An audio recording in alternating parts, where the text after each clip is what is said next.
Assalamualaikum warahmatullahi wabarakatuh.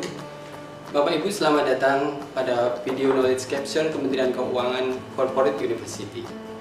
Perkenalkan, nama saya Eri Haryanto, Widya Iswara Ahli Madya Pusdiklat Keuangan Umum BPPK. Pada kesempatan kali ini, kita akan membahas prinsip-prinsip keuangan syariah. Mudah-mudahan video ini bermanfaat untuk pengembangan pengetahuan para pegawai Kementerian Keuangan. Bapak Ibu yang saya hormati, akhir-akhir ini industri keuangan syariah di Indonesia berkembang dengan sangat pesat. Jumlah perbankan, kemudian perusahaan asuransi, pembiayaan dan juga investasi terus mengalami peningkatan. Perkembangan ini juga diikuti oleh animo masyarakat yang semakin meningkat dalam menggunakan jasa keuangan berbasis syariah.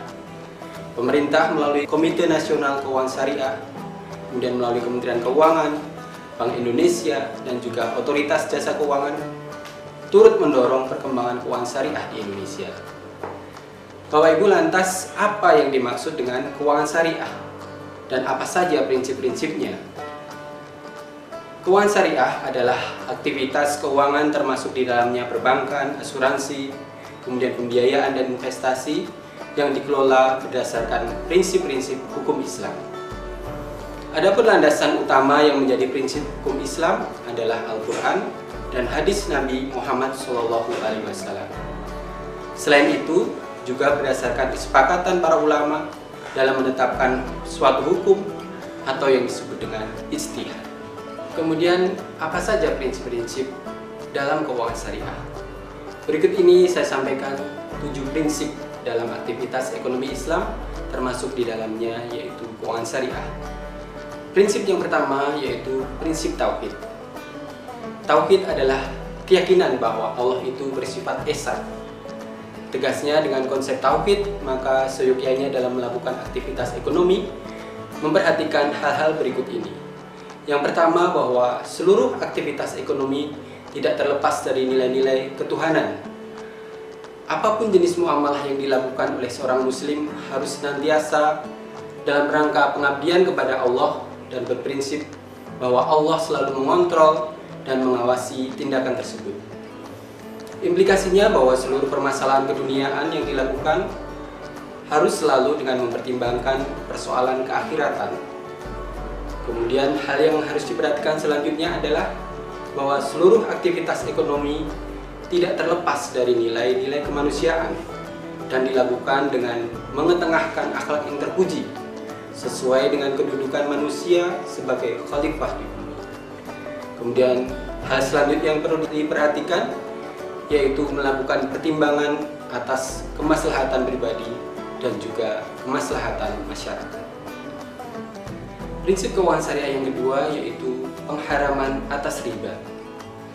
Berdasarkan Fatwa Majelis Ulama Indonesia nomor 1 tahun 2004, dinyatakan bahwa riba adalah tambahan atau ziyadah tanpa imbalan yang terjadi karena penangguhan dalam pembayaran yang diperjanjikan sebelumnya.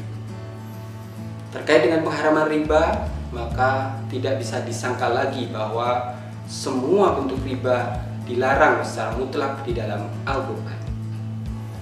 Rasulullah SAW berdasarkan keterangan hadis mengutuk keras para pelaku riba, bukan hanya yang mengambil riba, tetapi juga pihak-pihak yang memberikan, kemudian pihak yang mencatat transaksi, serta mereka yang bertindak sebagai saksi dalam transaksi ribawi. Para ulama berketapan bahwa riba bukan hanya larangan dari agama, melainkan juga merupakan bagian integral dari ekonomi Islam yang mencakup etos, tujuan, dan juga nilai-nilai yang ada di dalamnya. Dalam kaitan dengan ekonomi syariah, jelaslah bahwa dalam sistem keuangan ini sedikit pun tidak dibenarkan apalagi dianjurkan adanya riba. Tegasnya, hakikat pelarangan riba di dalam Islam merupakan suatu penolakan risiko finansial tambahan yang ditetapkan dalam transaksi uang maupun jual beli. Risiko tersebut hanya dibebankan pada satu pihak saja, sedangkan pihak lain dijamin keuntungannya. Dan inilah yang disebut kezaliman yang terdapat di dalam riba. Dan ekonomi Islam atau keuangan syariah sangat melarang adanya riba. Bapak Ibu, kita lanjutkan pada prinsip keuangan syariah selanjutnya. Yang ketiga yaitu pelarangan gharar dan maisir. Gharar diartikan oleh ulama fikih sebagai ketidaktahuan akan akibat suatu perkara atau transaksi, atau ketidakjelasan antara yang baik dengan yang buruk. Dapat juga disebut dengan ketidakpastian. Kemudian kita beralih ke masalah maisir. Istilah maisir ini diterapkan secara umum pada semua aktivitas judi. Prinsip dasar sistem keuangan syariah melarang gharar dan maisir karena selain mengandung unsur spekulatif juga membentuk ketidakadilan atau kezaliman dalam kegiatan perekonomian baik bisnis maupun keuangan. Prinsip yang keempat yaitu anjuran berdagang dan berbagi keuntungan serta risiko. Islam sangat mendorong umatnya untuk terlibat aktif dalam perdagangan. Studi di dalam Al-Quran dan juga Sunnah Nabi Muhammad SAW menunjukkan bahwa Islam lebih cenderung mendukung aktivitas perniagaan dan perdagangan.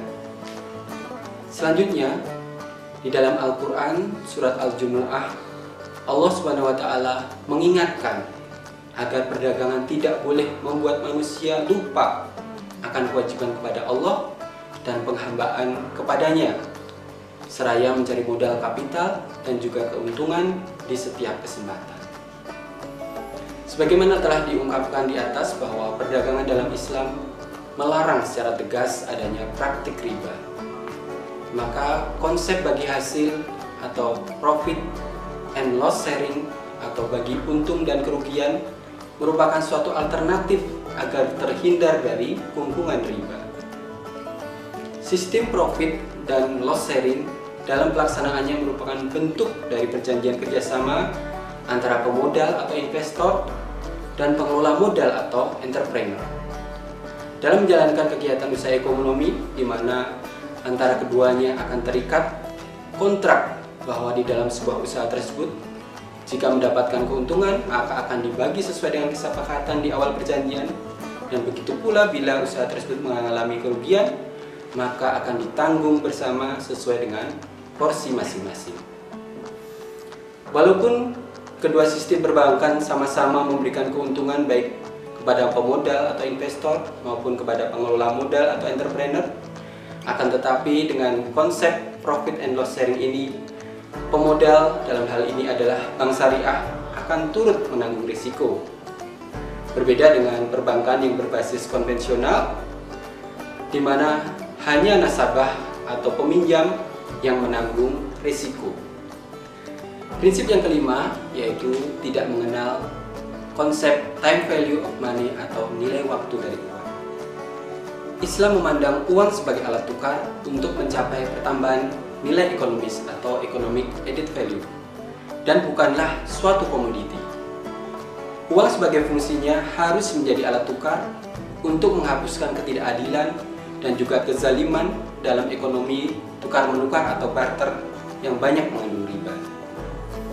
Pada bank konvensional, uang dapat menghasilkan uang tanpa memperdulikan apakah uang itu dipakai dalam aktivitas ekonomi yang produktif atau yang tidak produktif. Hal ini yang menjadi faktor utama adalah waktu atau time value of money. Konsep time value of money berangkat dari pemahaman bahwa uang memiliki nilai yang sangat berharga dan dapat berkembang dalam suatu waktu tertentu. Ekonomi Islam tidak membenarkan konsep time value of money. Karena itu, akan mendorong terjadinya praktek riba. Ekonomi Islam mengakui bahwa waktulah yang mempunyai nilai ekonomis. Sebagaimana dijelaskan di dalam Al-Quran dalam surat Al-Asr. Waktu sangatlah berharga. Apabila disia-siakan, ia tidak dapat berbarui lagi. Karenanya ia tidak dapat dibandingkan dengan uang yang jika dicuri atau dirampas, uang dapat dicari kembali. Konsep ini dalam ekonomi Islam dikenal dengan konsep economic value of time. Prinsip keuangan syariah yang keenam yaitu pembiayaan didasarkan pada aset real. Pilar utama ekonomi Islam adalah menciptakan sistem yang mendukung iklim investasi dengan adanya zakat sebagai alat disinsentif atas penumpukan harta, larangan riba untuk mendorong optimalisasi investasi, dan juga larangan maisir atau perjudian, serta spekulasi untuk mendorong produktivitas atas setiap investasi.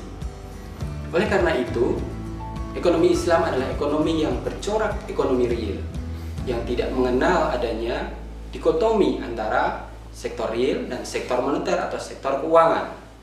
Sektor keuangan merupakan pendorong atau pendukung kelancaran kegiatan ekonomi produktif di sektor real. Prinsip yang ketujuh yaitu kesucian akad. Akad secara bahasa diartikan sebagai ikatan atau perikatan atau perjanjian atau permufakatan. Sementara itu secara istilah akad didefinisikan sebagai al-inayah atau hubungan legal yang diciptakan oleh pengikatan antara dua pernyataan yang kemudian darinya mengalir konsekuensi-konsekuensi legal berkenaan dengan subjek kontraknya. Berdasarkan pengertian tersebut, akad terjadi antara dua pihak yang terjadi dengan sukarela dan menimbulkan kewajiban-kewajiban atas masing-masing secara timbal balik. Lebih lanjut, Islam menilai bahwa dalam kegiatan ekonomi, akad menduduki posisi yang sangat penting. Dengan ungkapan lain bahwa Islam sangat menekankan pentingnya sebuah kontrak.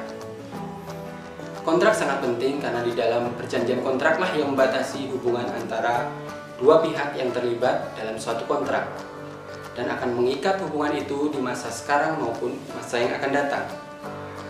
Juga karena kontraklah yang menjadi dasar hubungan itu, yaitu pelaksanaan apa yang menjadi orientasi kedua orang yang melakukan perjanjian yang dijelaskan di dalam perjanjian atau kontrak oleh keduanya.